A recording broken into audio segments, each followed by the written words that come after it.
तारीख आहे 10 डिसेंबर 2024 आहे.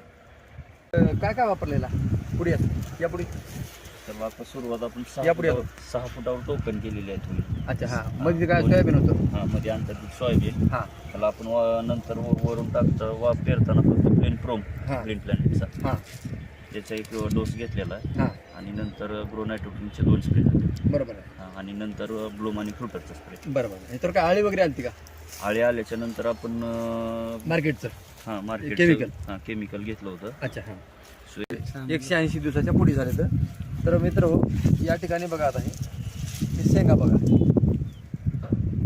आणि दुडले सर शेंगा मोजलं तुम्ही मधले बी सगळ्यात महत्त्वाचं कसं आहे, प्रत्येक चुरीला जर बघितलं जनरली तर 3 दाण्याच्या शेंगा असतात, पण या ठिकाणी 90% शेंगा ही 4 सोल्याची येतात आणि 10% शेंगा. महत्वाची गोष्ट काय सांगायची, शेंग वाळल्यानंतर पान वाळायला सुरू झाले आता.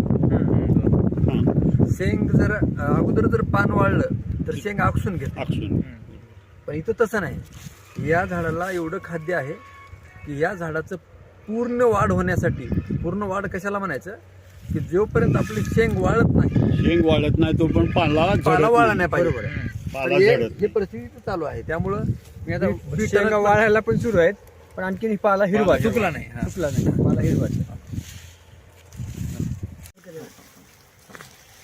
मामा ह्याच्यात शेंड्याचे पण शेंग पकले का नाही? पकले ना. अच्छा दाना काय म्हणलोय? प्रत्येक म्हणजे तूर तरी एकदम गोल तर आहेच, हो. पण प्रत्येक एक साईज आहे, बरोबर आहे, समान एक आहे. हा लहान मोठं लहान मोठा नाही, म्हणजे नाही. याचा अर्थ ती परिपक्व व्यवस्थिशीर झालंय. बरोबर आहे. एकच झाड आहे बघा. अच्छा हां इकडे सर लुकणे बघायला शेंगा म्हणजे कसं 4 सोल्याचे किती आहेत बघा आता. झुंबडचे झुंबड म्हणजे काय गुच्छेच गुच्छे अशी शेंगा कधीच पुजली नसते.